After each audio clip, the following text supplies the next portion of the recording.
Good afternoon, everybody, and welcome to the Q2 Adaptation and Resiliency Working Group meeting. Thank you to those joining in person and online. We have a pretty packed agenda today. I'm looking forward to covering a bunch of different topics. I did want to remind everybody that this meeting is being recorded and will be posted on the Maryland Commission on Climate Change YouTube page after the meeting. We're going to start with roll call, and then we'll move into some introductions. And a quick update on a few exciting projects. We're then going to have the Office of Resilience update. We're going to talk through the next gen challenges summary. We'll go through the next gen agency updates. So we'll hear from a nice report out. Then we'll talk about the Coastal Zone Management Program and some of those updates there. We'll finish as we always do with public comments, wrap up, and then quick discussion about next steps. So we will jump right into this. With roll call. So starting with Delegate Stein. Here. Thank you. Eric Myers. And if you are here representing somebody that I call, please let us know and we will mark that on the attendance. Fred Lee, I saw you. Randy Espinola. Matt Rowe. This is Rachel. I'm here for the first half of the hour. Thank you, Rachel. Ann Harrison-Strang is with us. Sarah Benner. Oh, sorry. Took me a second to get off mute, but this is Summer Model Fino joining on behalf of Sarah Bender. Great. Thank you. Tom Parham. Good afternoon. Cliff Mitchell. Here, Mr. Secretary. Thank you, Cliff. Debbie Cornwell. Nadia Shahab. I'm here. Thank you. Alex Gost.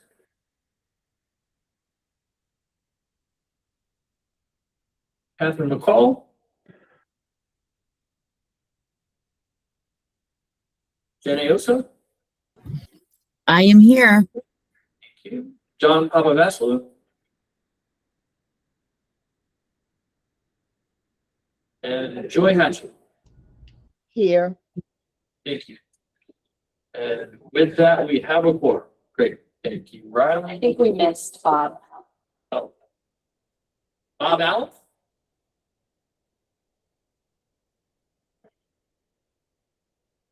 All right. Oh, gotcha. Thank you, Kevin. All right. Now the intent. So actually, before we jump in, Cliff, thank you, Clay. Cliff Mitchell's here. Would you like to give an update on the recent kickoff workshop for the Climate and Health Profile Report? Yes, and I couldn't help but notice that Ryland is on the attendance list. So I just want to say huge shout out to Ryland and her colleagues at DNR, to the Allison Jaden and Chris Beck at the Department of the Environment, and a lot of other people who met last Wednesday, the 20th, at University of Maryland College Park, which was graduation day. So, of course, it was a beautiful day. And we had about 60, 70 participants. The goal of this is to kick off our year-long update to the 10-year ago 2016 Climate and Health Profile Report. And we had some fabulous speakers. Dr. Amir Sapkota and Dr. and Dean Boris Leshniak welcomed us, and Secretary McElwain was there. The whole day was really devoted to saying what can we do better in the next iteration of the Climate and Health Profile Report to make it useful for people. So the audience was, of those 60 people, about half of them came from the sort of science research part of the world. About half of them came from the users and consumers part of the world.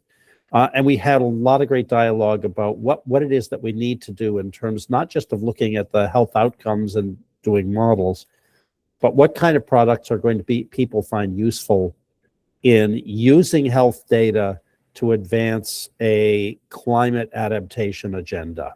So the focus of our efforts from here on in, we're going to be going back, looking at the notes of the meeting, and then we will be coming back to, I'm sure, several agencies to think about how we do this. And we're going to be reaching out to a lot of you to help us think through this more concretely.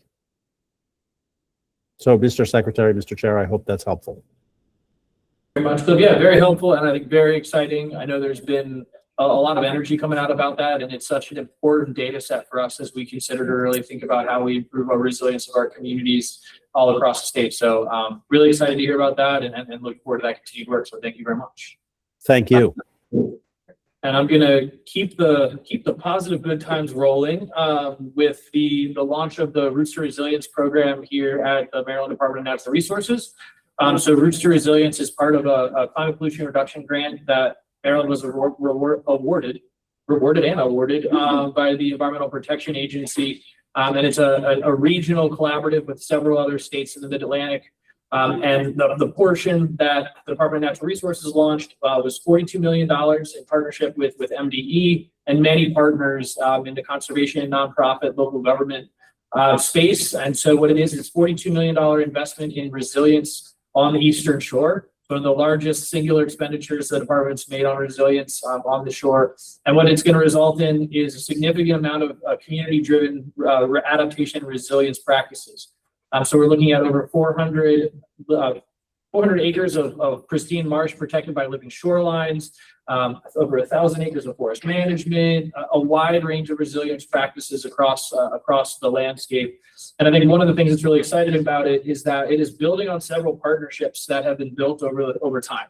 And so what we're seeing is, as these partnerships, and this one, I think the Delmarva Conservation and Restoration Network is a significant partnership and has demonstrated a lot of results. And so we're able to work with this existing partnership, continue to expand on that, and push some really, really impressive scale in terms of projects out the door. And so we have about 3.5 years to deliver on all of the outcomes that were stated in the grant.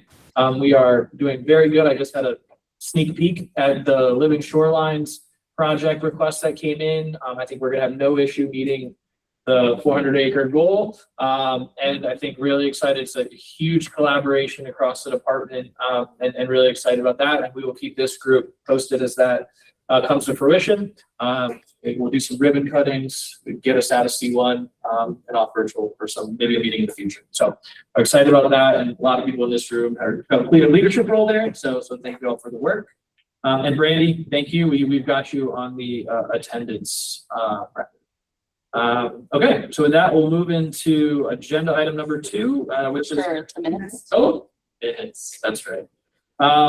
Does anybody, if you've had a chance to review the minutes from our previous meeting on the 25th of February, is there any edits or comments about the minutes? I have a motion to approve the minutes. Motion to approve. Thank you, Frederica. And a second? Second from Ann. Thank you very much. And now we will move on to agenda item 2. Thank you. And that's the Office of Resilience update. And so I want to introduce Summer Malafino, the Deputy Chief Resilience Officer for the Office of Resilience, and Sarah Bender, the Director of Disaster Risk Reduction, for an update on BRIC. So it looks like Sarah will be starting us off. Great. Actually, Sarah, thank you, Secretary. Sarah ended up having a conflict come up at the last minute. So she has asked me to share her update with the group. I think I know just about everybody in this group, but, like the Secretary said, I'm Summer Malafino. I'm with the Office of Resilience. Our office is within the Department of Emergency Management. And so we are kind of adjacent to the group that Sarah Bender leads, which is the Disaster Risk Reduction Team. And that team works on a number of different hazard mitigation activities, including administering FEMA's hazard mitigation assistance grants, one of which I'm sure you are all very familiar with, which is the BRIC program. So I'm going to start by sharing those updates from Sarah about the hazard mitigation grants. I know this is a topic that people may have questions about, especially since there's been a lot of shifts and changes over the last 1.5 years. So if you have questions, please feel free to ask. If I don't know the answer, I can get you the answer pretty soon, because I'll be seeing Sarah in just a little while. But I mean, the first piece of news I'm sure folks have been following is that the FEMA BRIC grants have been reinstated. However, as in the prior year BRIC grants that were awarded, but MDEM has not received any guidance yet from FEMA on next steps. So there's still a little bit of a holding pattern that folks are in. Obviously, that's a really positive step, but we don't have perfect clarity about what comes next. In terms of the kind of upcoming awards and the current funding cycle that we're in, the state's application to FEMA, the state's BRIC application is due on July 23rd. And folks are probably familiar with this, but the way it works, like many federal grants, is that we have local sub-applicants that roll up to the state and the state puts in the full application. In terms of where we are in that process, the notices of interest are closed. And MDEM is currently working with sub-applicants to develop sub-applications, which means basically we know who has applied, and Sarah's team is working with folks to make any tweaks that are necessary to their applications. In terms of the overall funding for the BRIC program in this current funding cycle, which is actually combining 2 fiscal years, there is $1 billion in total funding for BRIC across the board. So obviously that's more than Maryland. Each state has a set aside of $2 million. And then the rest of the funding really comes down to competitive awards. Those competitive awards are capped at $150 million. And a couple things that have changed from previous years of BRIC funding is that local hazard mitigation plan development is now ineligible as a project type that can apply for this funding. So in the past, local jurisdictions would have been able to tap into this funding to pay for local hazard mitigation plan updates, which is important because those local plans are what generate projects for that are eligible for FEMA hazard mitigation assistance in the first place. Planning is no longer eligible. Phased projects are also ineligible. I think that is a complicated thing, but I know that that was a trend that was perhaps even happening before the current administration. And lastly, and folks may have seen news on this, but there is an effort to prioritize quote unquote shovel-ready projects that kind of goes in hand with the movement away from planning. So those are just some things that you can expect as the current round of BRIC funding is being rolled out. In a related vein, there's also a NOFO that has been released for the flood mitigation assistance program. And the state's FMA application is due on August 6th. Similarly, the NOIs are closed for that funding program as well. And MDEM is working with sub-applicants on their sub-applications. For that program, there is $600 million in total funding. There are no award caps identified. And in general, MDEM is going to be prioritizing the sub-applications from the previous cycle. So that is the update on hazard mitigation grants. Does anyone have any questions about any of that?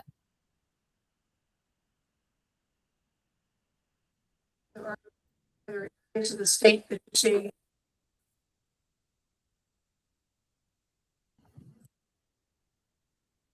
Yeah, we can't quite hear what's being said in the room, if you don't mind repeating it. Of the state where you're seeing It's still not coming through clearly for us. Apologies. I don't know if someone closer to the mic would mind repeating it. Are there areas of the state where you're seeing more interest from sub-applicants? That's a good question. I will have to check back with Sarah because I know the sub-applications were, at least for BRIC, due last Friday. So it's very, very much an evolving space, but I will check with her and can definitely follow back up with that.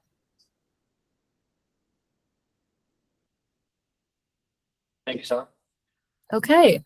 Well, the second part of my update is what you all are probably used to hearing me talk about, which is the state resilience strategy. So I have a couple slides for that, which I'm going to pull up shortly here. All right. Okay, it looks like this is working. But I mean, the headline is that the Resilient Maryland strategy has officially been published as of early April. And I know many of you have reached out to us about it, or we've gotten to talk to you about it already, but we wanted to take a moment in this meeting to talk more deeply about how it connects to the work of the ARWG. And I guess probably the best place to start is just with a thank you to everybody, both in the room and online, who has been helpful in any way, and so many of you have, with the development of the strategy. We've really appreciated getting to be a part of these quarterly meetings, and also getting to speak with many of you individually or in smaller groups to get your input throughout. So just a big thank you before we get into the content.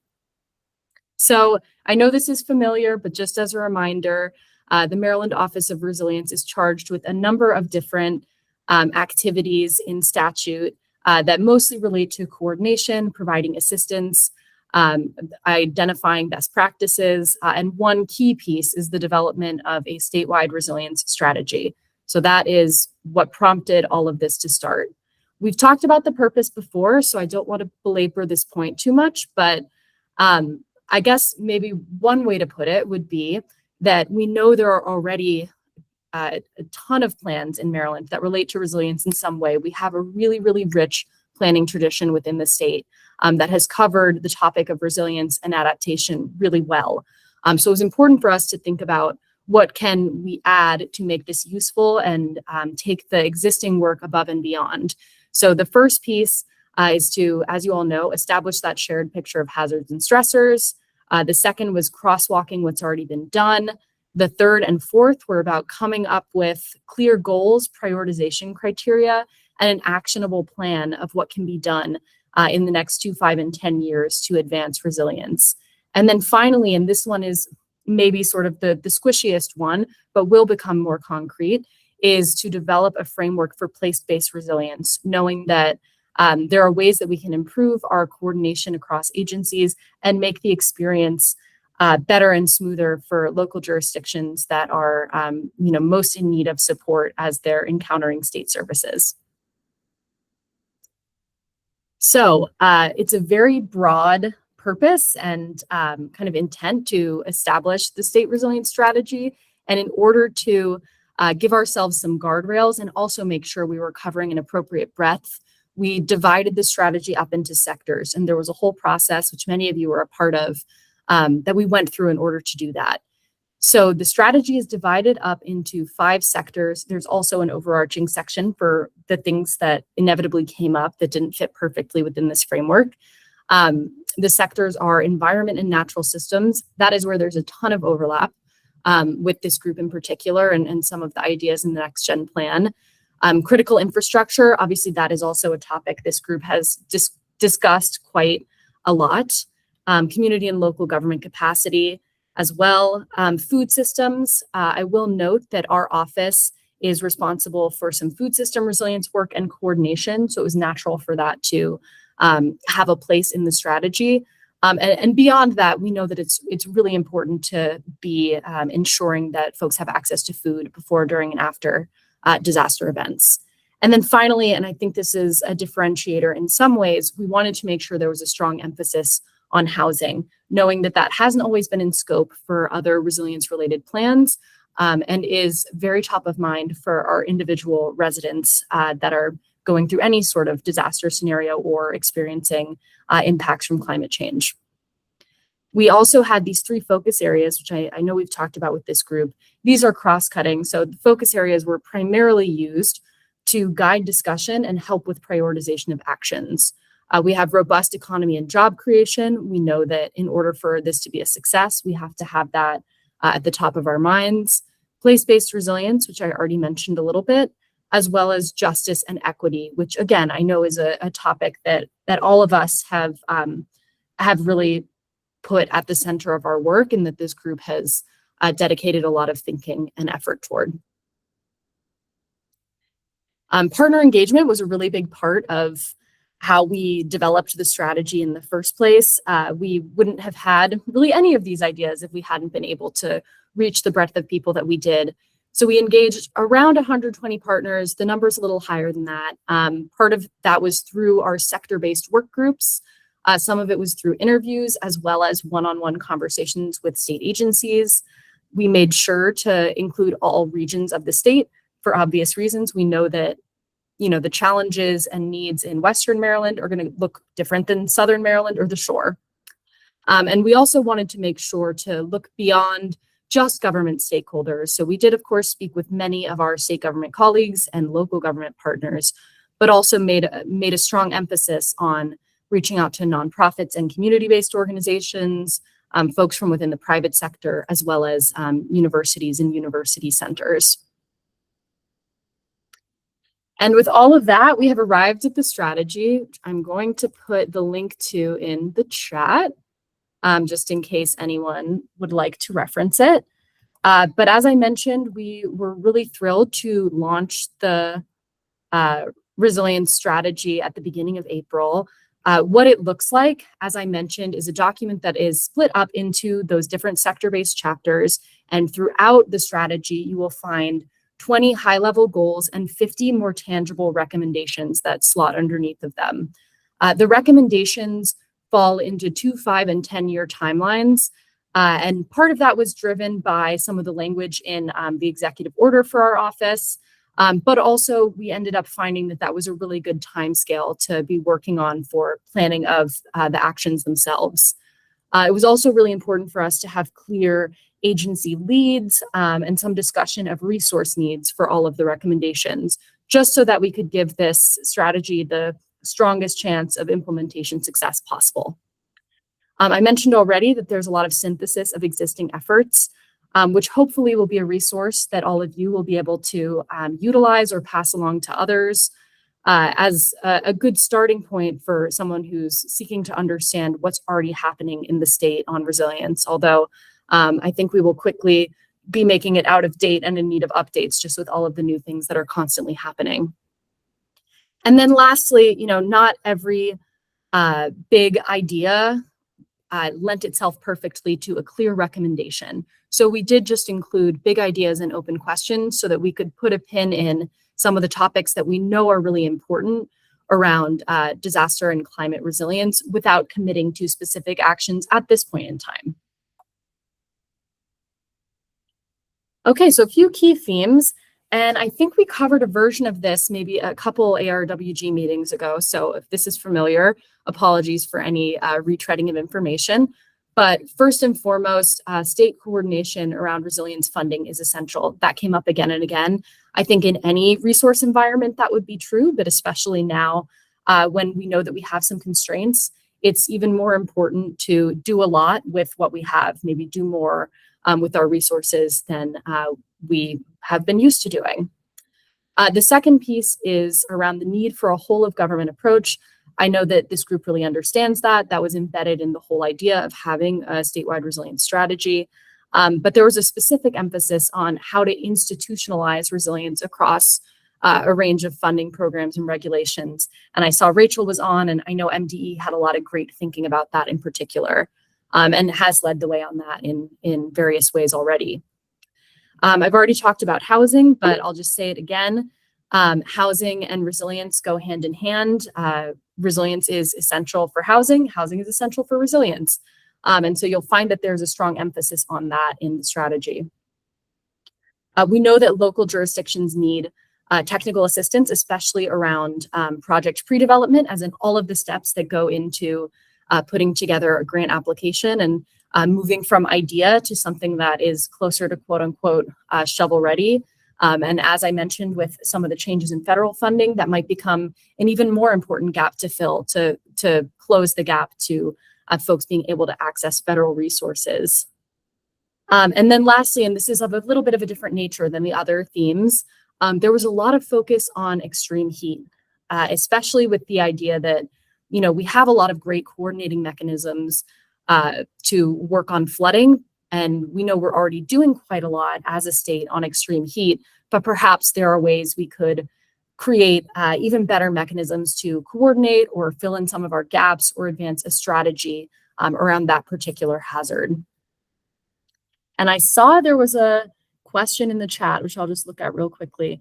Oh, thank you for that, Jennifer. We will be presenting at MACO for the Emergency Managers Affiliate. We are not slated to speak at the Mayor's Conference, but we are always like looking for opportunities or connections to continue getting the word out. All right, so I did want to take a moment because I think there is an obvious connection between the Next Gen Adaptation Plan and the Resilient Maryland Strategy. And I know that Ryland and I have talked about it a lot, and we have talked about it with this group. But I wanted to just give a moment to talk about how the two are really compatible and complementary, but also kind of have their differences in a way that I think is really important and helpful. So I'll start with the Next Gen Plan, and hopefully I will do it justice, Ryland. But the Next Gen Plan has obviously been around a little bit longer. I think was released at the end of 2024. I know we're going to talk a lot more about it later in the agenda. The emphasis in terms of scope was on climate adaptation, which makes perfect sense. And the way that the plan actually kind of manifests is in a detailed plan with, I believe, over 150 actions. But the point there is it's really detailed. It provides incredible breadth of action items to be taken.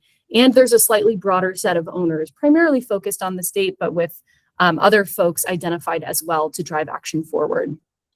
The strategy is a little different in a couple ways. So first, our kind of hazard lens is a little different.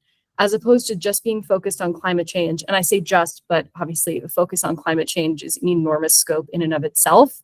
We are taking an all hazards lens that looks at all hazards that could, potentially become a problem, as well as climate impacts. Those things go together. So, of course, you could have tornadoes that are becoming more common as a result of changing climatic activity. We know that a flood could have climate-driven influences that make it more severe than it would have been in a counterfactual.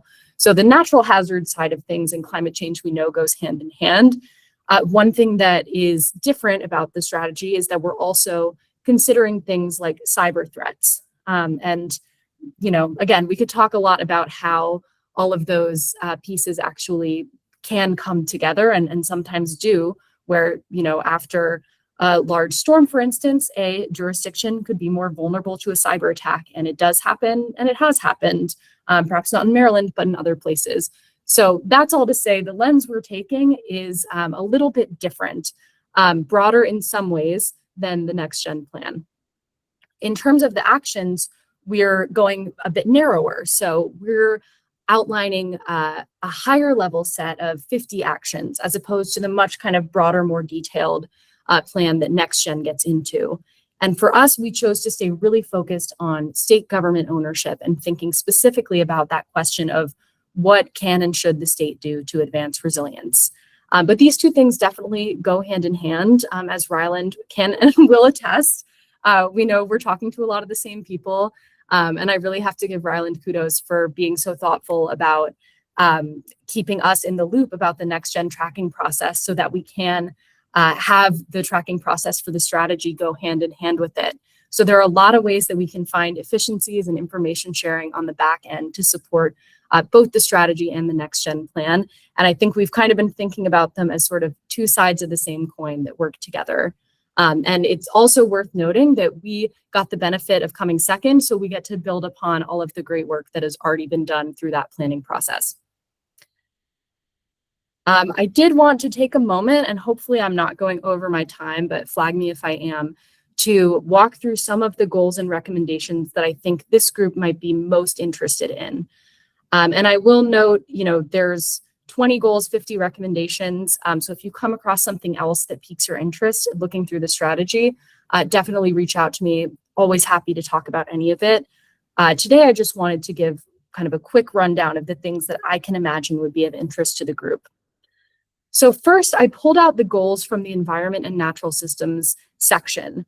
And I think these are all three of the goals that we have for that chapter, which basically means that chapter has an enormous amount of relevance and kind of topical overlap with what this group has worked on. And DNR was enormously instrumental in writing that entire section. So the first goal is around prioritizing resilience as a criteria for conservation and restoration investments, with the idea being that DNR already does a fantastic job of analyzing and determining what the value is of ecosystem benefits from different restoration investments. How can we institutionalize that into the process for deciding what gets funded as a way to emphasize resilience and be aware of what resilience benefit we're receiving from those investments that are made. The second is a little bit broader. It's very much focused on some challenges we heard related to resilience data, especially when it comes to kind of conservation, the environment, and natural systems. So there's some recommendations there that are led by the Department of Planning, which have to do with improving resilience data collection, governance, coordination, access, and usability for local governments and state agencies. It gets more specific when you get down into the recommendations, and we know that there's a great body of work to draw from for that. But our hope would be to find if there are some lower hanging fruit opportunities to improve the utilization of resilience data that MDP can help us kind of identify what those are and get started. The third piece here is around identifying innovative approaches and structures to increase nature-based solutions, but specifically by working with private property owners and non-governmental funders. I imagine that's going to resonate for this group. There are there's a lot more specificity in the recommendations within this goal. There's mentions of some of the work that DNR has already been doing to change, for instance, the formula around the Living Shoreline Loan Program to make it more attractive to private property owners to apply for it. So there's a lot of really practical ideas within that about how can we increase the uptake of nature-based solutions by really thinking specifically about what private property owners and others outside of government would need in order to do this. Next up, I did want to call out a few recommendations from the community and local government capacity chapter. And from my experience being a part of these meetings, I know that the emphasis on technical assistance, on providing the appropriate tool to solve the appropriate problem, all of that has really been in focus for this group, and wanted to flag a few ways that that is reflected throughout the strategy. So first up, there is a recommendation around establishing a regional technical assistance pilot in one or more regions of the state. And that would be led by Office of Resilience. The second piece is about expanding that to all regions of the state. The idea here is to just create a greater amount of regional capacity and also almost like a resilience concierge that can help direct local governments to the right places that they might access the appropriate resources. And there's a whole lot more information we could go into on this. So I would encourage anyone who's interested in that particular topic to definitely reach out to me.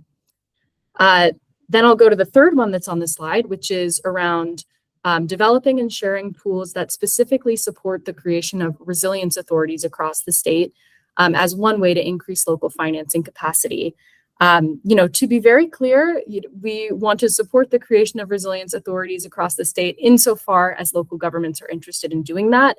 But we have heard a lot of interest both through the strategy process and even outside of it from jurisdictions that are considering this as a mechanism to make different financing mechanisms available, have an alternative pathway for procurement, and create other efficiencies in the process for getting resilience projects off the ground.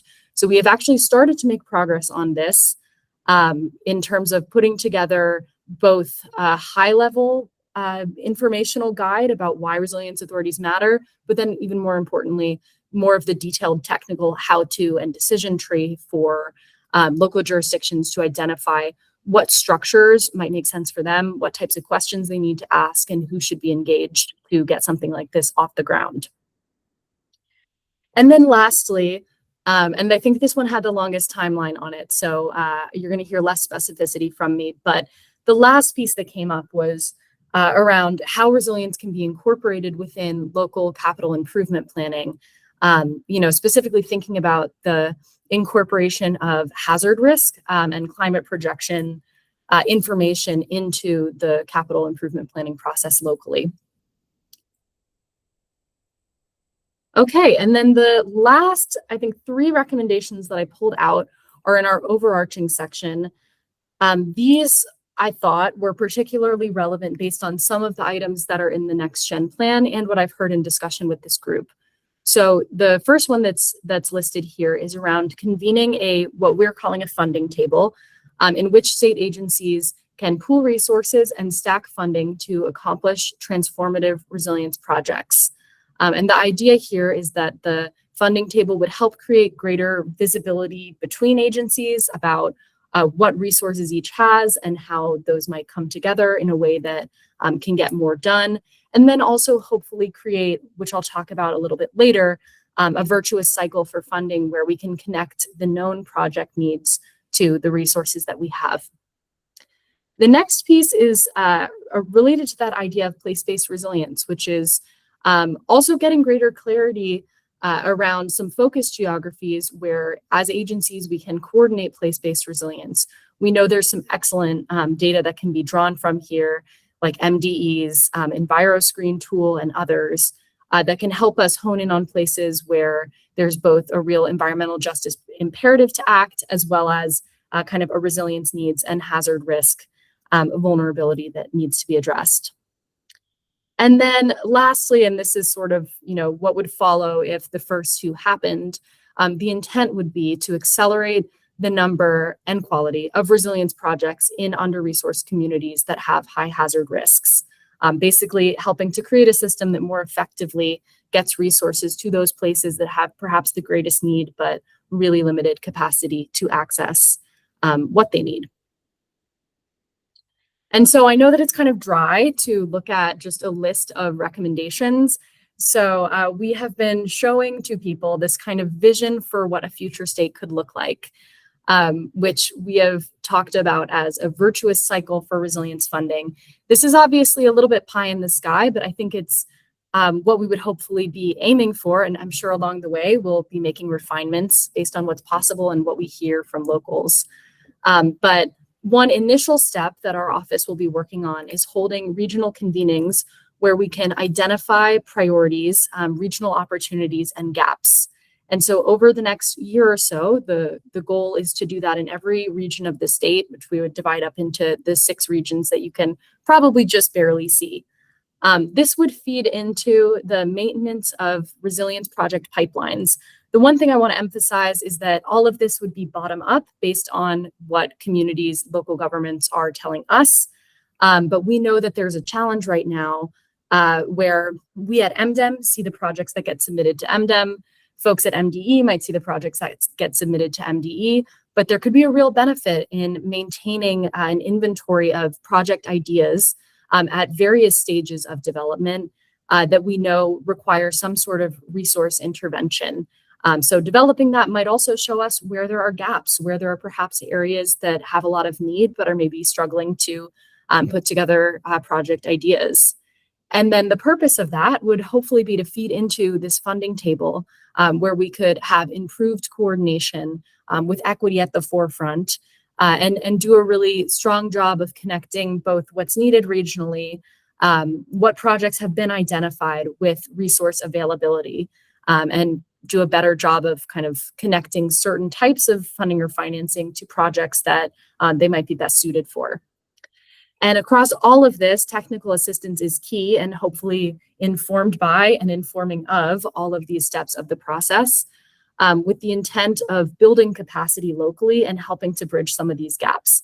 This is obviously very, very simplified, and there are so many actors that are already involved or would need to be involved or have some sort of role or expertise that would be a different arrow leading into various parts of this. So please know that this is a real simplification. But I think it's helpful for all of us who are engaged in this very big picture work to think about what could one vision look like for the future. And with that, I'll quickly talk about what's next. And then if we have time for it, hopefully take some questions from all of you. So what's next? We are currently in the process of sharing the strategy. You will probably see myself and Mike at a bunch of events over the coming months. where we are sharing it and also taking questions and input from folks. Of course, we will be implementing it as well, especially some of those 2-year recommendations. We have been really grateful to partner with Ryland and others at DNR to piggyback off of their process for NextGen. And we have our own agency resilience liaison group, which we have been using to cover some key topics identified in the strategy. There will be reporting that comes. The status reports will happen on an annual basis. And then since again, this is our first time doing this and it's not dictated in statute, it gives us some flexibility. We'll be figuring out the right update frequency for the strategy where we reevaluate the broader set of recommendations. So with that, I will stop talking. And if anyone has any questions, please feel free to jump in.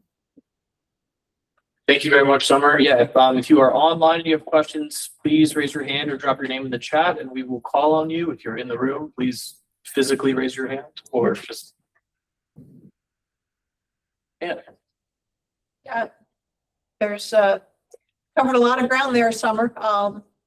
One of the overlaps, I was thinking that there might be opportunity for connecting on is with the University of Maryland Center for Environmental Science, their global collaboratory and like the data team. So Elliot, I think you've been involved in the data team, and Natalie, you're doing some leadership in that OMSI's collaboratory.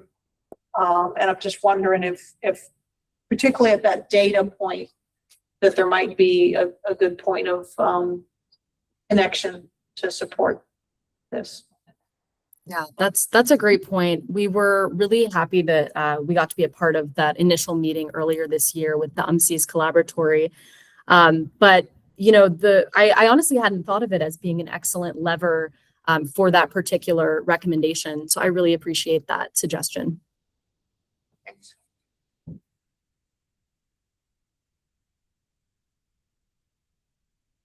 All right, seeing none, thank you very much, Summer. And big congratulations to you, Mike, and the team. I know this was an extensive amount of work.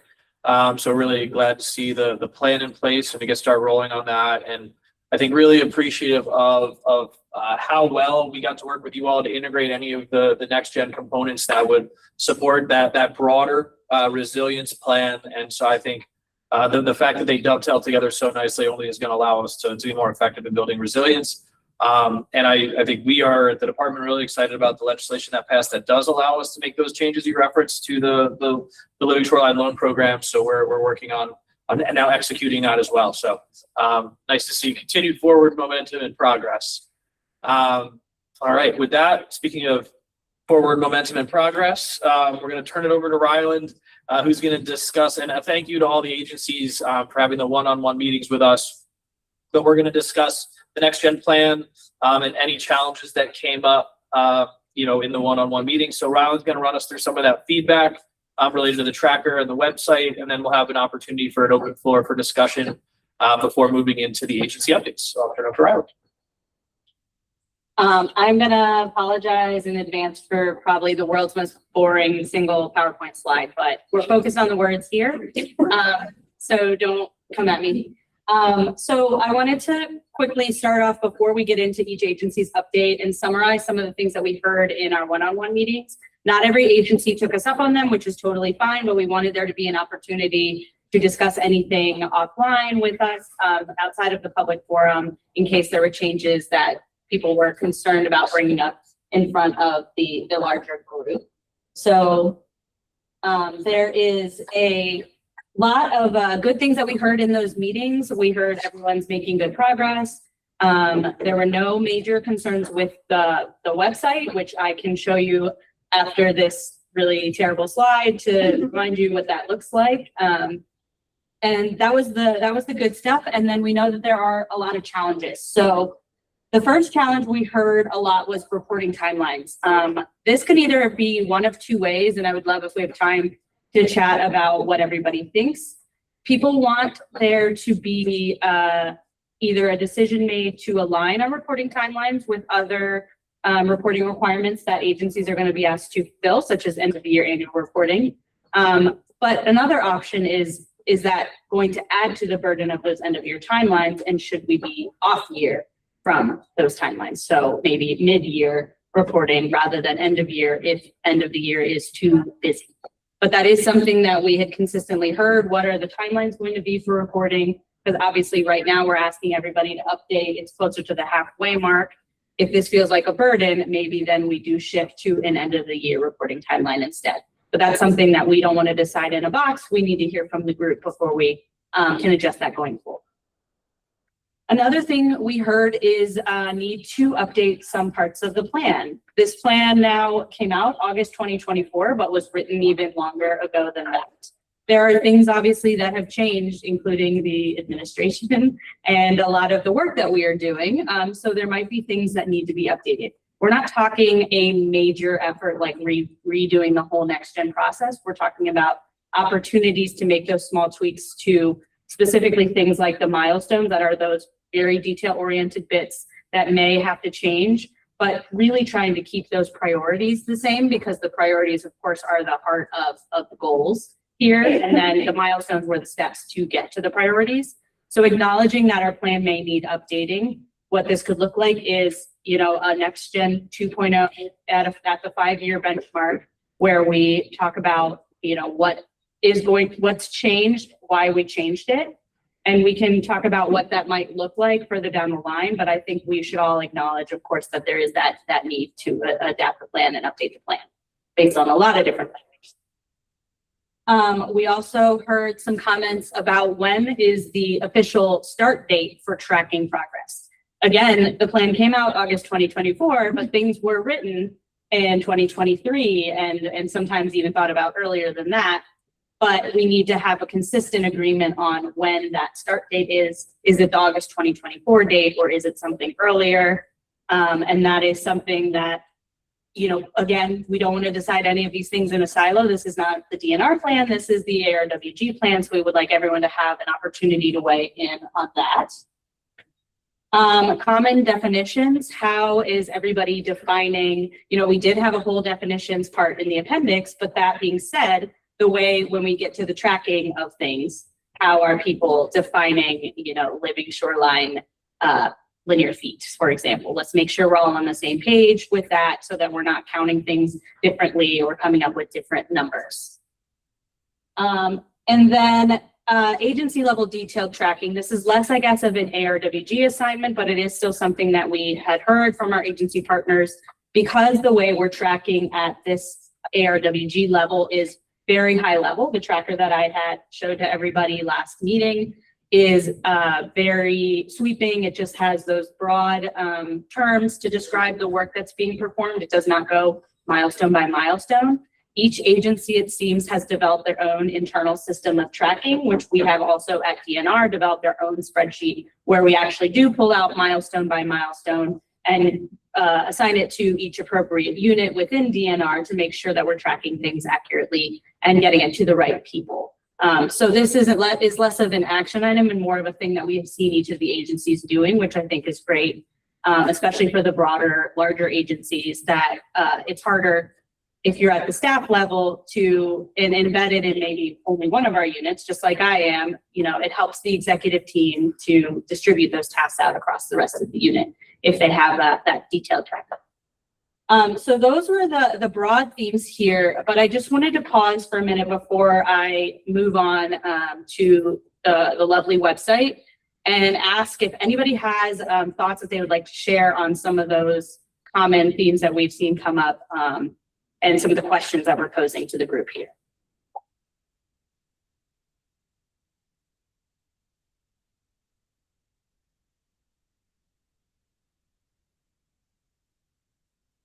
All right.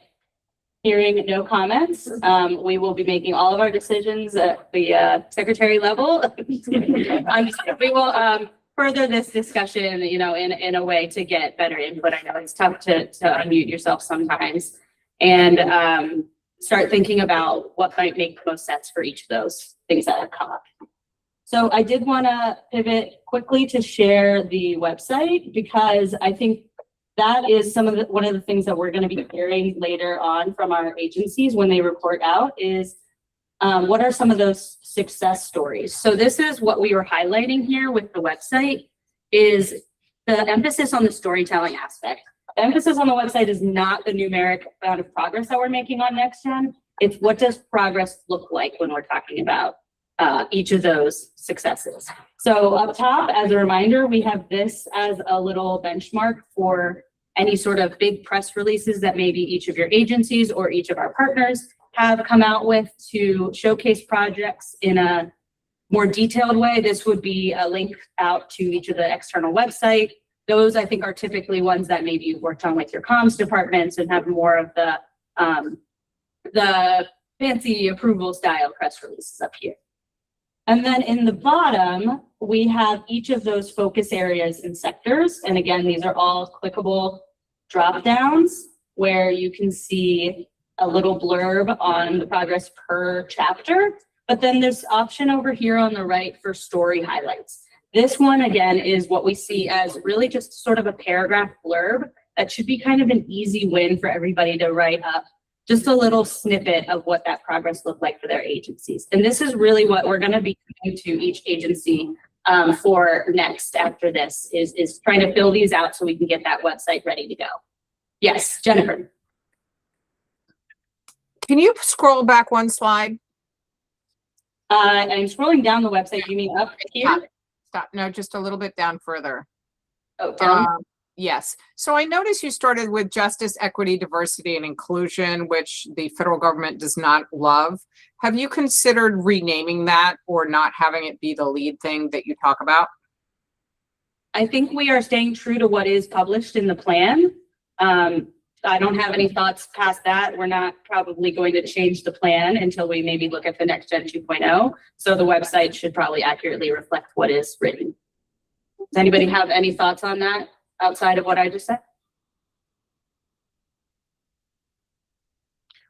Well, you can keep all the things as it is in the plan, but still change the order because a lot of the climate problems are going to be on the Eastern Shore, that those are not words that may connect to them as deeply as local government and state service delivery.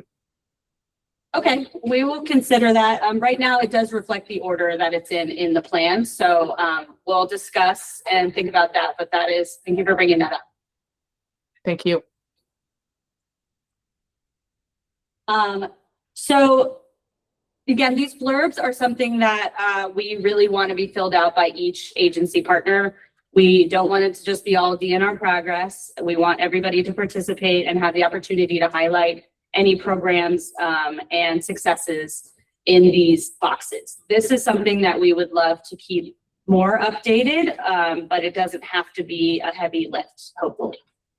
So our thought is after this meeting, we will work through some of the comments that we've received. We'll talk about some of the decisions that need to be made. And then we'll be coming to each of our partners looking for these stories. Again, both the press release level stories and those blurb stories, and hoping that those could be updated quickly. And then sending that back out to the group of members for review before we make any final decisions on publishing.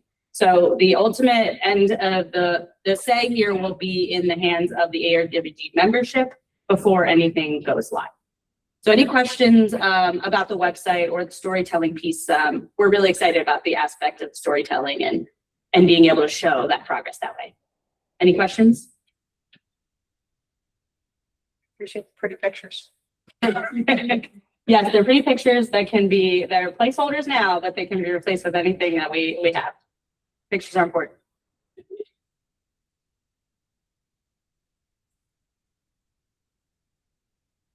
All right. Hearing nothing, I am going to stop sharing. And because I have the mic, I am going to move myself to the NextGen agency update section. And because I have the mic, I will also then put DNR up first in giving our updates here. So behind the scenes, I had asked every agency to provide updates on mainly 3 things: success stories that they wanted to share with the group, any sort of difficulties that they had, and anything that they could use support from the ARWG for. So we're gonna all be talking about those 3 different categories. and broadly speaking about our progress. Now, every agency is going to have approximately 5 minutes, so it's going to be a rapid fire rundown for everybody. I think last year I did a timer. I am not going to be such a czar here today, but I will raise the hand in the room to give you a little warning if you're starting to run over your time, which seems more polite. So since I'm starting early, I have extra time, but I think I'll go pretty fast. So for DNR success stories, we have actually heard a lot already about DNR success. We have Roots for Resilience, which is actually touching on a lot of different aspects of the plan. A lot of the easement work that's happening with Roots for Resilience is furthering some of our natural resources and ecosystems goals. So we're really happy about that. You won't be surprised to hear a lot of our successes are in the natural resources and ecosystems chapter of the plan. You may also have been aware that the bill that passed recently in this past session about the living shoreline loan expansion and also the codification of the resilience through restoration program, those both also help further the living shoreline goals in that section, as well as the water resources section, and will hopefully also enable private landowners to implement these practices more, which is also listed in Next Gen. So we're super happy. And then there was another bill that updated the definition of a living shoreline, which we think will really also help us make more progress towards these Next Gen goals. The Great Maryland Outdoors Act projects are building climate change resilience, both inland and coastal, and have a lot of good touch points with some of the goals in the natural resources and ecosystems chapter as well. The workshops that we have been holding, such as the EU, which is beneficial use for you, was a workshop tailored towards local governments. So that touches on both the natural resource and ecosystem section, which calls out dredging, needing more collaboration. And then it also touches on that local government and capacity building support, because we're making sure that these local government staff have the tools that they need to make those decisions to build in resilience. In the working land section, we also have a lot of great progress in a couple different areas. We are working really hard to integrate regenerative agriculture practices on our parklands, which is specifically, called out in Next Gen. We also have an exciting climate adaptive fisheries management plans, which Amanda behind me is going to be spearheading. So shout out to her. And forestry has a lot of good work going on, but specifically I wanted to also call out the touch points on their workforce development work, which touches on that climate, jobs and training chapter as well. So they're furthering a lot of those goals on all fronts: early career, mid-career, and later career. So overall, a ton of great success. I know everybody in the room is looking at me. I know I skipped a lot of stuff, but we only have 5 minutes. So you can get in touch with all of us if you want to hear more of that. But I'm sure we'll be trying to highlight some of those in our press releases and our stories on the website. Hurdles that we found. I'm sure I have the blessing of going first, which means I'm stealing the thunder from all of you because I think some of these are shared hurdles. The budget crisis, of course, which has implications for both our direct funding, but also our capacity for hiring and getting staff members on board. That's a challenge for all of us. But looking into creative financing and ways that we can use our dollars and make them go even further, which I think finding multiple touch points is a great strategy for that.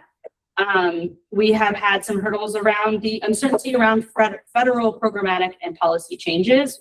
A lot of readjustments having to be made, and we're still dealing with those. So no good solutions here because I think we're all pivoting as they come. And then coordination across staffing changes, which impacts all of us, maybe in Next Gen, especially, maybe the staff member from your agency who wrote it is no longer there and others have to carry on and figure out what the intent was behind the writing or what they wanted that to look like at your agencies. And that can be sort of tough as people are coming into new roles or moving to different places. So these are some of our hurdles, and we did not want to make a specific ask of the ARWG for ourselves because I feel like this whole thing has been our ask, so we didn't have anything to add for that part. Okay, I think I only used 4 minutes. So any questions for me before we move on to another agency? All right. Would any agency like to volunteer themselves before I go down my list arbitrarily? All right, we have a volunteer. MDE, go ahead.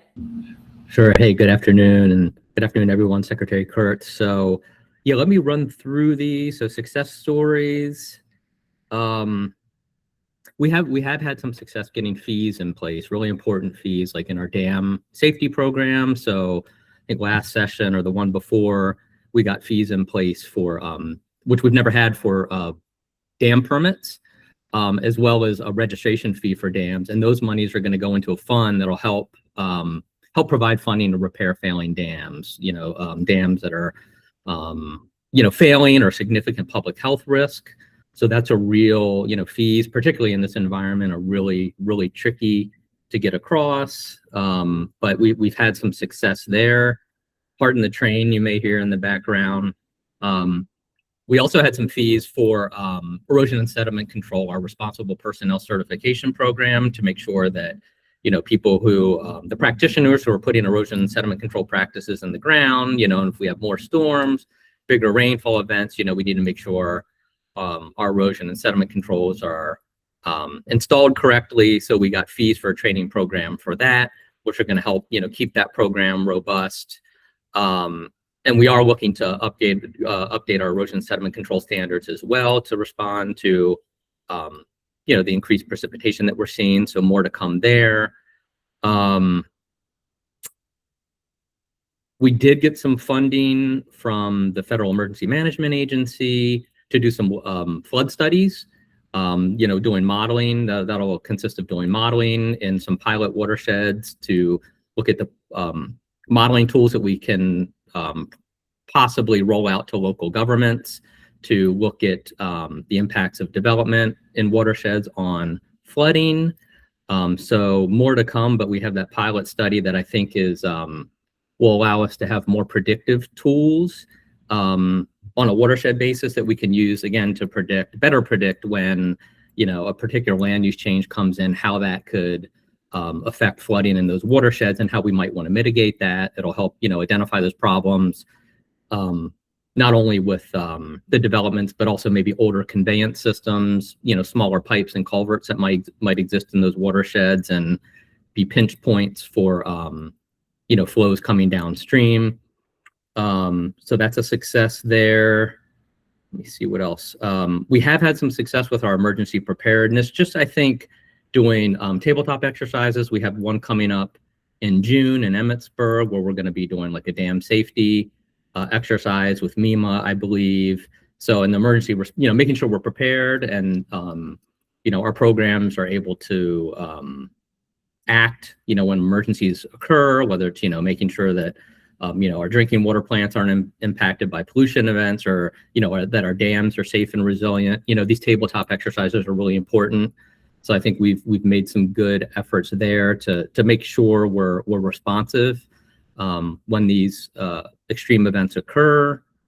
What else can I highlight? We're doing a lot of work on regulations. As many of you know, we're updating our stormwater design manual.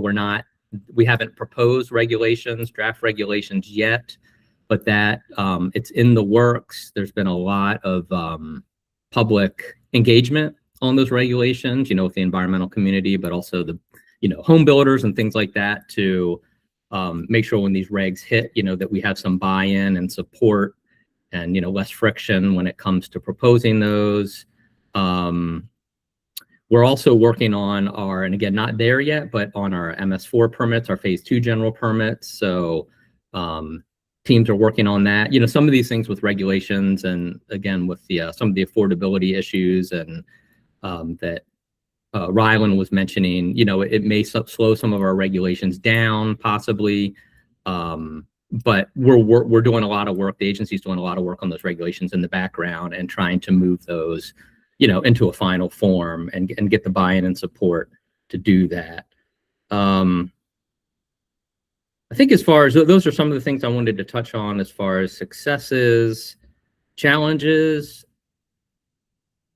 I think Ryland hit on a lot of them that are cross-cutting to all of our agencies, the budget, and having the resources internally. It's harder to hire. We're slowing down the pace of hiring due to the budget, so that that limits our ability to do some things. One thing too that may be a little bit more unique to MDE, since we're a regulatory agency. Typically, no one likes us. We're either regulating too much or not regulating enough. So we get a lot of constituent issues. Whether that's someone who's not happy with their permit, whether that's we get a lot, which would be pertinent to this group of complaints about local flooding. Like, hey, this property upstream of mine, there's just this new development. Now I'm seeing increased flooding on my property. Kind of local flooding concerns. We get those quite a bit. So really, and that takes staff time and resources we get a lot of constituent issues. So I think that's an ongoing challenge because, it pulls us away from kind of our core work that we need to do when we're having to pull staff to respond to constituent complaints. But I think other than that, I think a lot of the hurdles that Rylan already hit on, really resonated with us and things we're struggling with as well. So I'll stop there and open it up to, I think Rylan has a hand up. That was my 5-minute hand, but thank Oh, you. very good. You were good. Thank you. Any questions? I was curious as to how much your dam permit fee would be, because I know there's probably a lot of demand for addressing failing dams.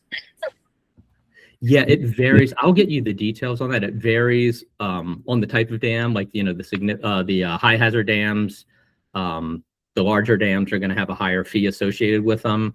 And off the top of my head, I can't recall the fee structure, but I can provide that. I can provide that to Rylan to circulate to the group. Thank you. Sure. All right, thanks, Matt. Any other agency volunteers before I volunteer?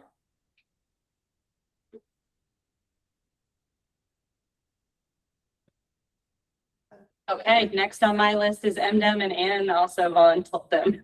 What did you say? Or you need to unpin that. Oh, he's not pinned, it'll spotlight whoever runs. So MDEM, who is presenting on your update? Great, that'll be me. You said MDEM, right? Yes, I did. Thank you. Okay, perfect. Well, I know everyone has already heard a lot from me, but so I'll try and keep it brief. But in terms of success stories, we already talked about launching the Resilient Maryland strategy, which has been a really big area of focus. A couple other things I wanted to flag.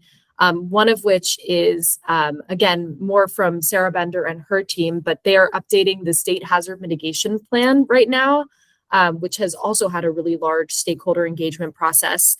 And very happy to describe again how that fits into the planning ecosystem for anyone interested.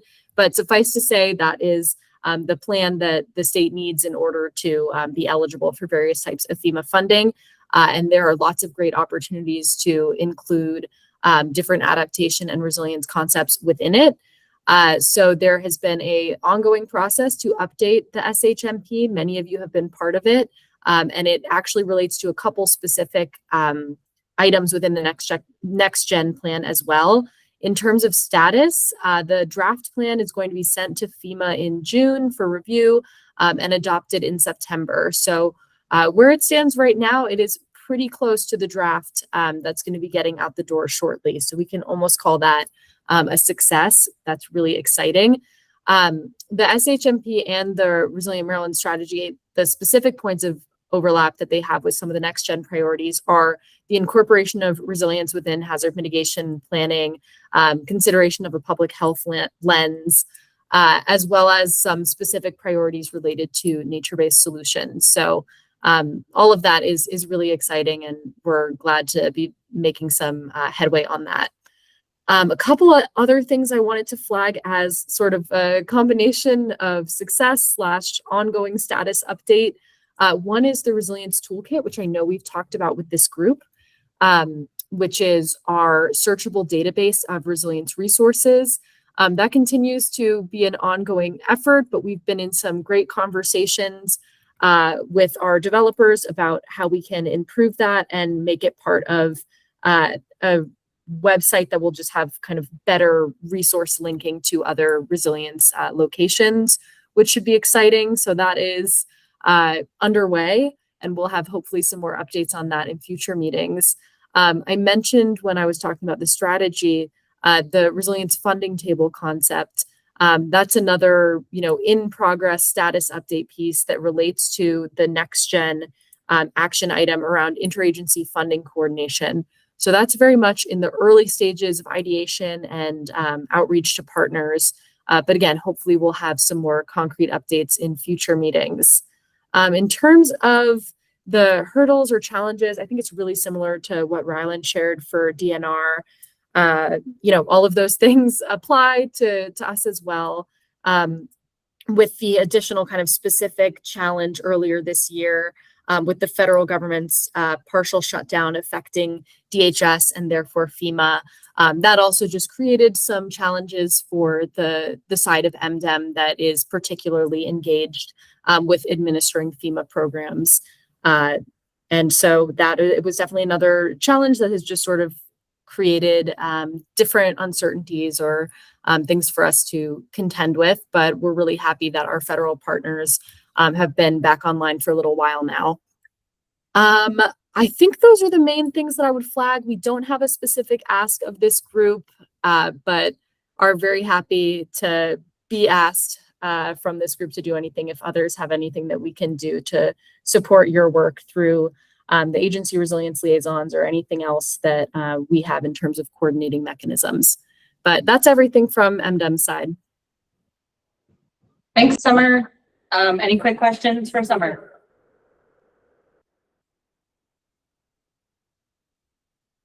All right. Any next agency?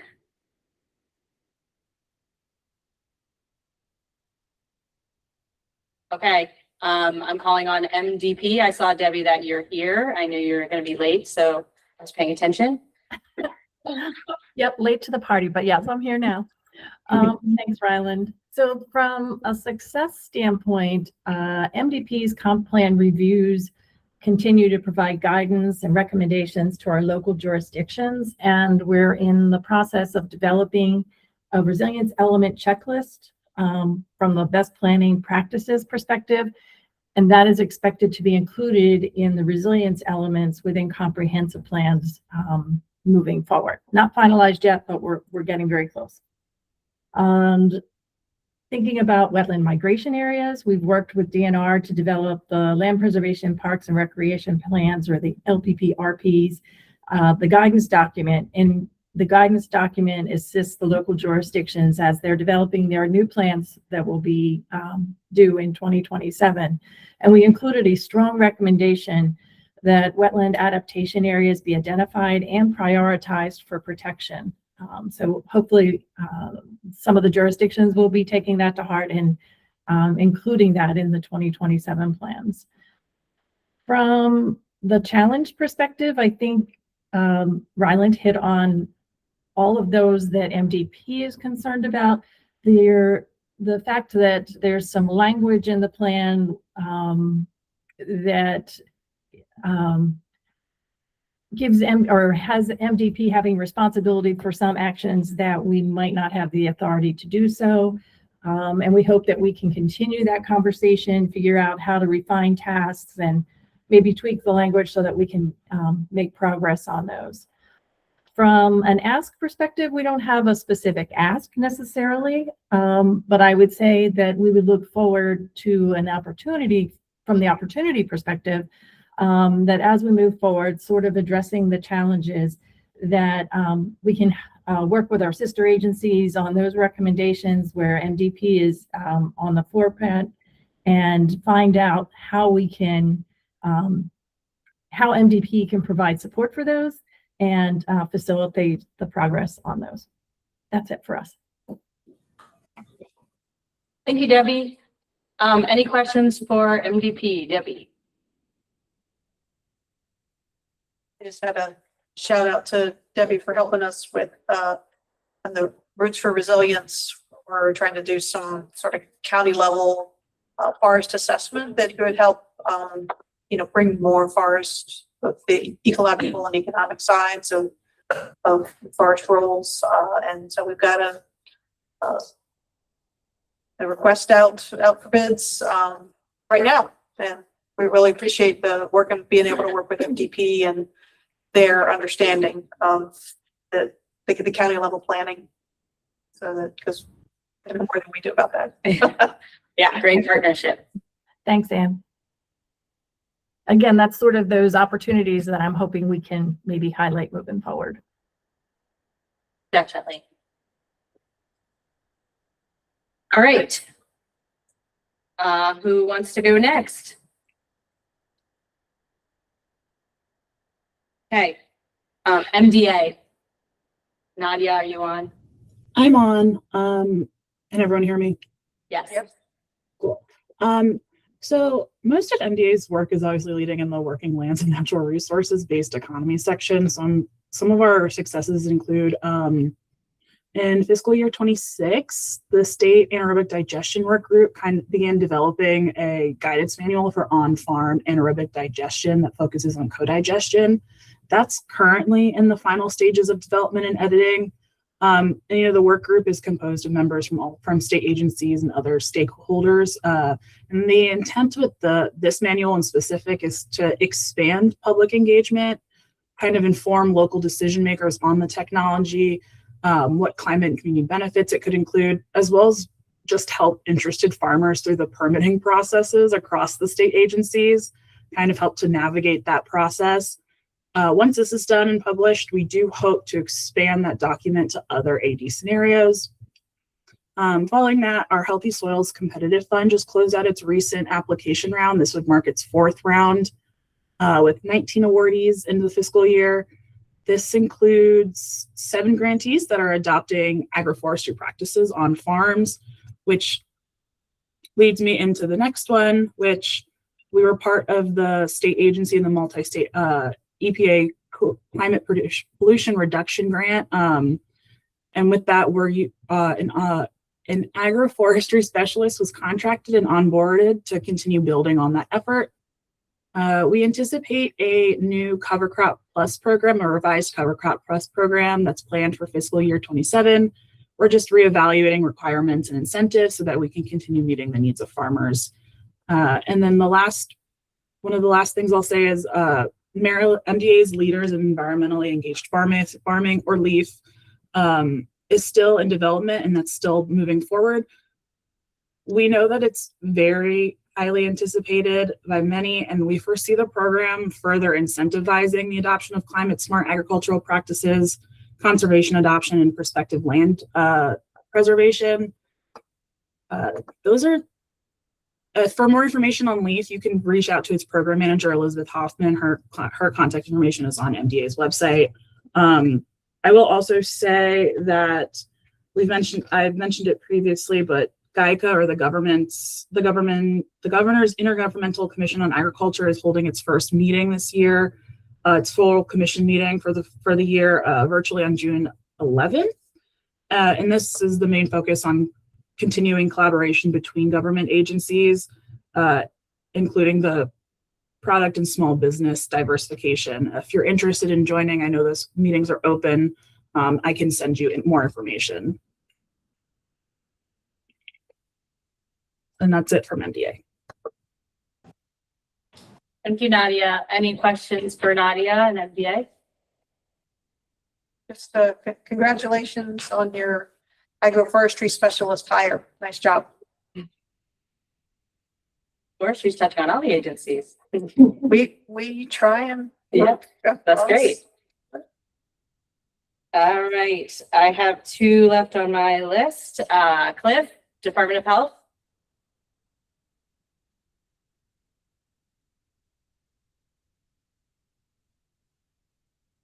Not present. No progress reported. Got it. Just kidding. Okay, Department of Transportation, Kevin? Yes, hi, can you all hear me? Yes. Wonderful. Sorry, my mic wasn't working earlier in the meeting. Apologies for that. Well, hi, everyone. My name is Kevin O'Hare. I'm filling in on behalf of Allie Goss today. I managed to put her updates into the format you asked for, Ryland. So if there's something missing, I'm happy to report back if I don't have the right answer. But so in terms of success stories, one thing we're excited about is we've begun efforts to develop the Climate Risk and Resilience Assessment online tool, which will help inform project development and delivery across the enterprise. That includes an evaluation of natural resources and their impacts when we go out and we construct a project in the given area. Similar to a lot of folks on the call, we have the same restraints or hurdles in terms of resources. One thing that's particularly concerning to us is a shifting federal landscape around the intersection of transportation and resilience. This past week, the most recent Reauthorization Act for Surface Transportation came out, and in that, the Protect grant has been removed. So, as of that, there is no solid federal grant that's sustaining that can fund some of the projects that we've identified in our trip report. So we're still monitoring that. Obviously, there's still a long ways to go in terms of reauthorization, but that's definitely giving us a rethink in terms of how we should be approaching specifically funding significant projects moving forward. Some ongoing efforts right now, something that Allie is working on, hence her absence at today's meeting, is understanding asset management and resilience across the enterprise. So getting a better understanding as to what our current operational assessment is and whether some of those assessments include aspects of resilience that we can start to not only catalog, but also expand upon across our modes. And then also we're excited later in June, we'll be joining the Critical Infrastructure Working Group to help define and set a definition for critical infrastructure. That's something that's very important to us, so we can start to inform development of what will be the decision support toolkit. And that's something that's going to help planners as well as other folks across the modes understand how they can incorporate resilience work as a feature, not a bug, when it comes to project delivery. With that, I'm happy to answer any questions. Keep in mind, I might not have all the answers, but happy to write them down and get back to folks via email. But that's what we got for MDOT. Thanks, Kevin. Any questions for MDOT? And as a reminder, they, like Kevin mentioned, they are convening that group that the ARWG is helping support. So if you signed up to be on that, hopefully you'll be hearing from them sometime soon to kick off that work. All right, that is all the agencies I have on my list. Did I miss anybody somehow? Other than MDH? We'll get a ding. All right, we are well ahead of schedule. Maybe I should have given you guys 10 minutes. I don't know. But thank you all for your diligent work on this. I know it's not easy reporting on progress, but it's awesome to hear so many success stories, even despite all of the challenges that we're sharing here. So with that, I'll hand it back to Secretary. Oh, sorry. So this is saying thank you. Okay, thank you. Yeah. Thank you, Commissioners Riley. And yeah, thank you, Ryland, and for everybody for the report outs. Obviously, there's a lot right in this plan, and so I think having these opportunities for regular check-ins are really important. Also, build momentum on momentum, I think, is always a really good way for us to operate. First, I do need to, for the next agenda item, so moving on to agenda 5, which is the Coastal Zone Management Program update. I did want to apologize. In the agenda, we had a duplicate of the one above in terms of what's in it, so I'm sure this will just be a surprise. But we have Catherine McCall from DNR, who's the Director of the Office of Climate Adaptation and Stewardship. And she'll be delivering an update on the Coastal Zone Management Program, who I know ARWG had a chance to weigh in on the most recent plan comment last year. And you're going to get a little bit of an update too on how many of these initiatives will help move the Coastal Zone Management initiatives are going to help move the next gen plan forward as well. So continuing that theme of how we're advancing the adaptation work in next gen across a multitude of different agencies and then programs within agencies. So with that, I will turn it over to Kevin. Thanks, Secretary Carson. Thanks, Ryland, as well, for helping to build in some time on today's agenda for a quick 101 on the coastal management programs. Maryland DNR is the host agency for the state's coastal management program. I'm going to share my screen here and try to successfully do the slideshow. So hopefully you guys can see this. That look good, Ryland? Yep, there we go. The coastal management programs, if you're not familiar with them, are a networked program of 34 coastal states around the country, including a lot of commonwealths and territories, that all are federal state cooperative programs We receive money annually from the National Oceanic and Atmospheric Administration, and all of the approved programs really advance a number of different planning, policy, and partnership objectives. So we're really excited that Maryland's program has had the opportunity to be so involved in climate adaptation over the past nearly 50 years. We're coming up on our anniversary. And so as we go through the next gen milestones and what's ahead in our 309 assessment, I just wanted to kind of bring everybody to the same baseline of what our programs are, what we do, what we fund, who we partner with. So I'll start by just kind of doing a real quick zoom back in time. Coastal Management in Maryland has made a lot of investments in climate resilience, and many of you guys here on the call today have partnered on a lot of different objectives or outcomes that you see today. The first sea level rise mitigation strategy way back in 2000 came out of a coastal management fellowship, and that really laid the groundwork for a lot of the mapping advances that the state uses today, particularly in our tidal jurisdictions, and we have built on that over time. And part of the way that we do that is through our annual operations award. We work with the Department of Planning, Department of Environment, Maryland Environmental Trust, University of Maryland Sea Grant Extension, as well as a number of other rotating partners to identify what are the emerging trends that are needed to advance and incorporate resilience and adaptation in some of our outcomes or in some of our communities, and try to resource those. And we can do that because we receive this funding each year in the state through that 309 strategy that you guys had the opportunity to take a look at and comment on last year. We're always looking ahead. So every year we have the opportunity to redirect money to different objectives to kind of seed things and then set them free is kind of how I think you could think of some of these. So I've got a couple there under strategic planning. I'm not going to go through all of them. But the coastal program, a lot of their staff way back in mid 2000s were instrumental in working with other agency partners for the executive order establishing the Climate Commission, helped to support and advance the adaptation strategy along with university partners. And then CZM funds funded a lot of the work that many of you participated in for the adaptation framework and next gen development process. Alongside a coastal fellow, Amanda, there in the room.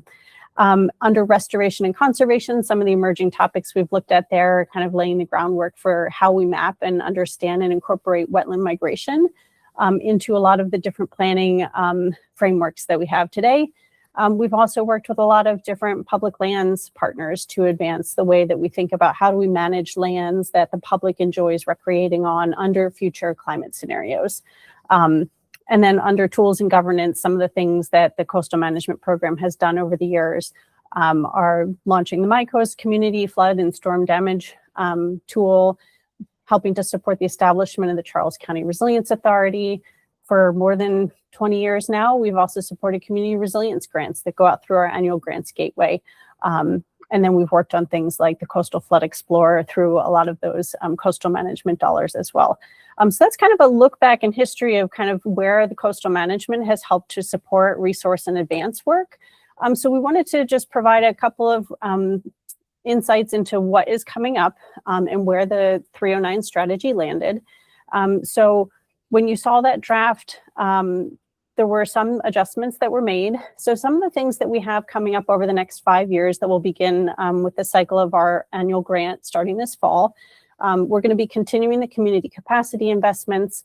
That'll be occurring through Leah Shepard's team and outcome for coastal and community flooding, both on stormwater as well as coastal flooding. So that'll go out in Grants Gateway. We also continue to support a lot of different design projects for coastal flooding and stormwater flooding projects. That goes out through a lot of our resiliency or resilience through restoration solicitations. We're going to be diving in a lot more into investing in resilient public access. Starting to think about, are there ways that we could look at having one resilient public access site designed and supported through the our program in the next couple of years. We're really digging in with our conservation education and stewardship team, as well as a lot of other folks here at DNR on adaptation workforce development initiatives to try and think of how do we advance some of those next gen priorities related to climate jobs and training that really help us to get more career professionals working in that kind of coastal interface. landscape designers that are familiar with what wetland migration looks like and how to design and implement some of those projects. We'll be continuing some to build out the work with coastal resilience easements, also with the benefit of having the Roots for Resilience funding to help support some of that work. This fall, we'll also be kicking off a flood resilience regulatory and policy analysis, and we've been talking with MDEM and a few other agencies about how that can fit into and nest within the state strategies. We're going to be looking at adaptive management and maintenance.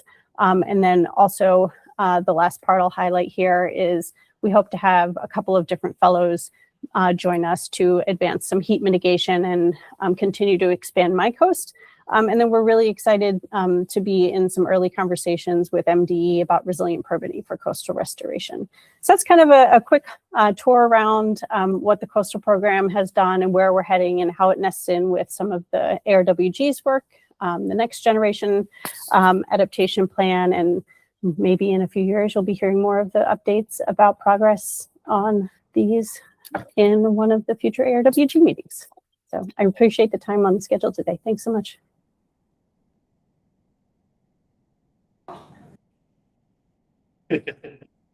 Thank you, Catherine. And sorry, that chuckle you heard was us having mouse issues for the past 6 hours in this room. So Ryland was able to unmute us this time, which is great. Any questions for Catherine?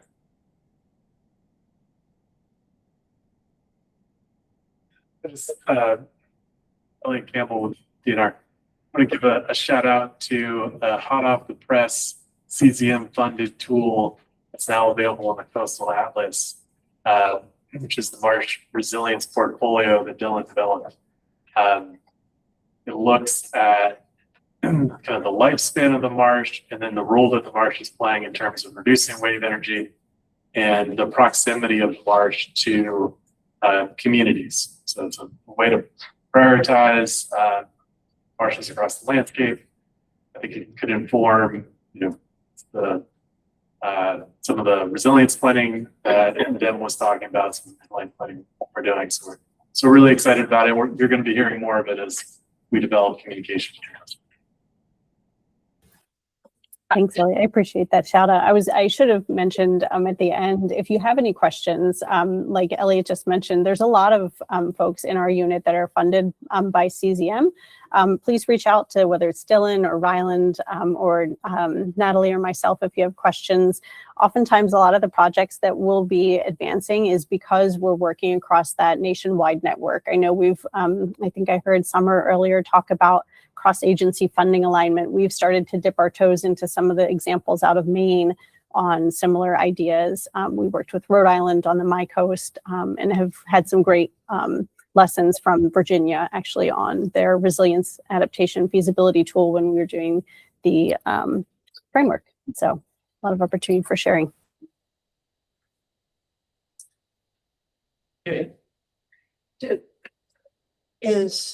What's the trend for wetland acreage? We're losing plenty of forest to salt and water intrusion, and I wondered if marsh is benefiting from that. We've done some analyses like in the past few years, and there's a lot of conversion, but not a lot of loss yet. But the regularly inundated or irregularly inundated changing to regularly inundated. And that sort of thing, but and it increases in interior marsh pond, so you're getting the marsh quality declining over time, and that will likely lead to marsh loss in the future.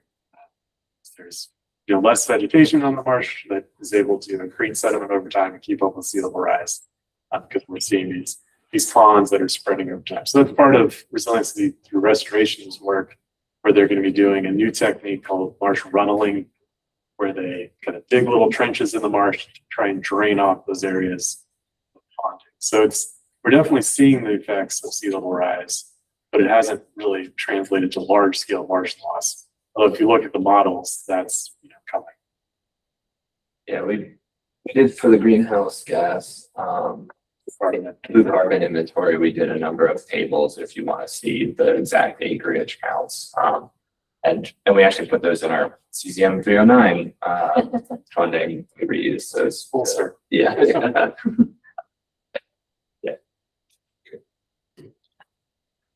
All right, thank you all.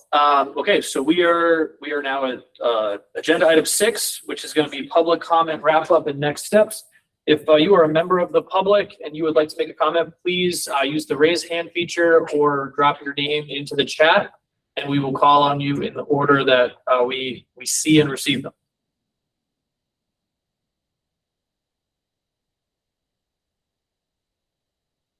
There's no members of the public in the room for the record, so only online.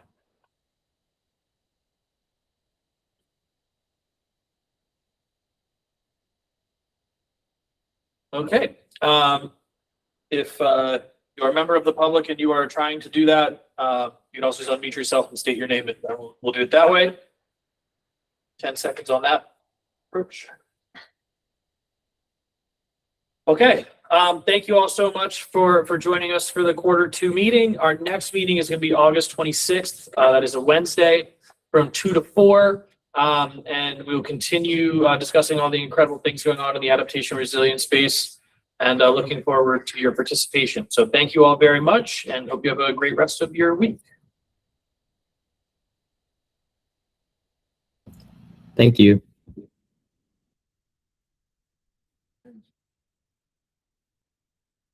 It's also becoming kind of fun, Riley. It's just seeing like how Yeah, it's like a part of